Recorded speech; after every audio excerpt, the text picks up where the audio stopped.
Well, I want to make sure everybody knows that we've got a special event going on in the church October the 3rd. We're going to gather for one worship service at 10:30 in our sanctuary, combined service from elements from our traditional, our contemporary worship experiences. But the big event's going to happen after worship's over with that day. We're going to gather in our Christian Life Center for a meal. Kay Lanier, our church hostess, is going to fix the food, which means it'll be great. It always is. But we've invited community agency service groups and groups from inside the church who provide resources and help people in the community to come to set up displays, to offer people an idea about how they can become involved and how they can serve. All this really came out of the thinking from our Rethink Church series that we've started on September the 12th. I'm thinking about how to be church differently in the world, where church is not just a destination, but it's how we live our life out 365 days a year, how we engage people where they are on a journey that leads them to a relationship to Jesus Christ. And so we've asked these folks to come and not just to tell us about their organization or tell us about how they help people, but tell us how we can get involved, how we can walk alongside them and serve with others in the community to make a difference in people's lives. We've already got commitments from at least a dozen outside agencies and groups: Yokefell Helping Hands, the Soup Kitchen, the Women's Shelter, Robin's Nest, which is the new child advocacy group that is starting here, is going to be here, Habitat for Humanity. I'm sure there are others that we're still going to be asking in.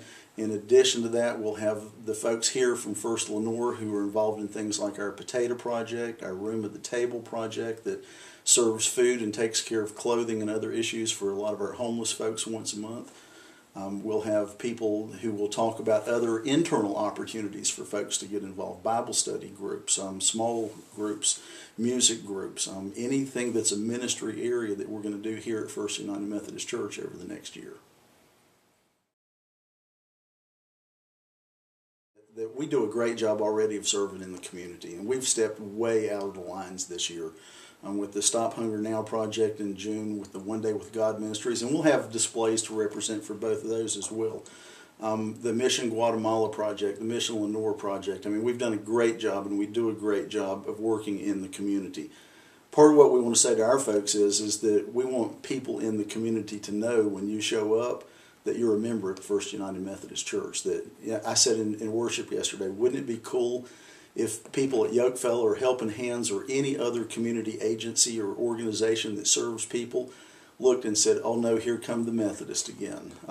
For people to know that this is a church that is deeply compassionate, that has a heart that's as big as the world, for people who are hurting, who maybe have lost their way in different ways, and that we really do care about folks. We want to make a difference in the world, and we want to help change people's lives and make them better.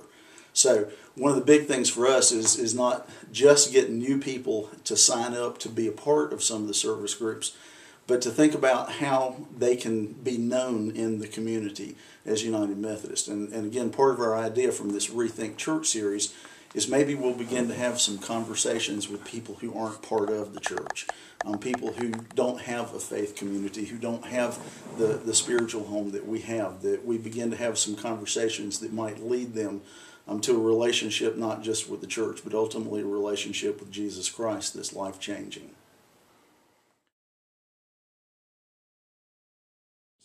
I said in the sermon a couple of weeks ago, I'm talking about deep water experiences, and I said most of us spend our life standing in the shallow water.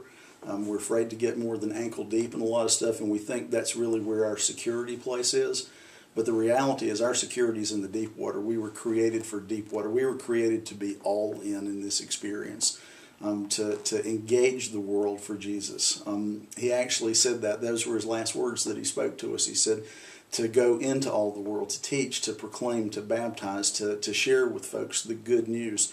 And he promised to be with us in that journey and to do that till the end of the age. I think all too often, a lot of times, we've kind of bought into the idea in church that our responsibility is to hold the pew down and to keep it from moving on Sunday morning. Or we think we've done our service when we come and we sit and we're here for an hour for worship and maybe 45 minutes to an hour in a Sunday school class. When the reality is that's just the beginning. It's the launching point for us. It's where we come and we gather and our spirits are fed and hopefully challenged to live life in a different way. We talk here at First Church about our journey being a journey of the head, the heart, the hands. It's a journey to know And to know is more than just an intellectual knowledge. To know is, to use that biblical term, to know intimately God, to love God, and then to serve. And so we encourage folks all the time to think about ways that they can use their gifts, that they can use their graces, that they can use their heart to serve God. Sometimes it happens inside the walls. Sometimes it happens in the communities where we live, or in schools, or in workplaces. Sometimes it happens when we step out and we venture into some of these other agencies who do such a great job of caring for folks in our community and beyond. And what we really hope is that we just ramp up the volume level of people from this church who are going to be committed to service like that, who are going to go out with glad and joyful hearts and let the world know who Jesus is, and how he wants to be their, not just their Savior, but how he wants to walk beside them in a journey with them and to watch them grow. And in the process, we'll find out we've grown. We're the ones who really gained from all of this. Well, of course, we want folks to put this on their calendar. Mark it down. Special service at 10:30 on that Sunday morning, October the 3rd, and the meal to follow in the fellowship hall. They don't have to make reservations. Kay's going to prepare enough food that we're going to serve whoever shows up that day. But be thinking about some of your friends who maybe dropped by the wayside, or who might be interested, or might think this is a way to connect with them. This is an event to bring them to, where they can see how the church is striving to make a difference in the world. I'd say one of the other things I want folks to do, we've started putting some doors around our church property. There's a red door out front. I hope people in the community stop members of our church and go, "What's up with the red door on your sidewalk?" And it gives people a chance then to respond and to say, the door is there as a reminder for us. It's not just that we go into the doors of the church, but our lives are literally thousands of doors every day for where we can go out into the world to engage the community, to engage people, to walk alongside people, and possibly to open a door for them. So I want folks to be thinking about how we can be the door, and how our lives become those touch points, those thousands of touch points every day for people to be touched by grace. And hopefully some of these folks are going to come and walk alongside us and partner with us as we seek to serve in these community agencies, or through some of the own internal mission programs that we have going on here at the church.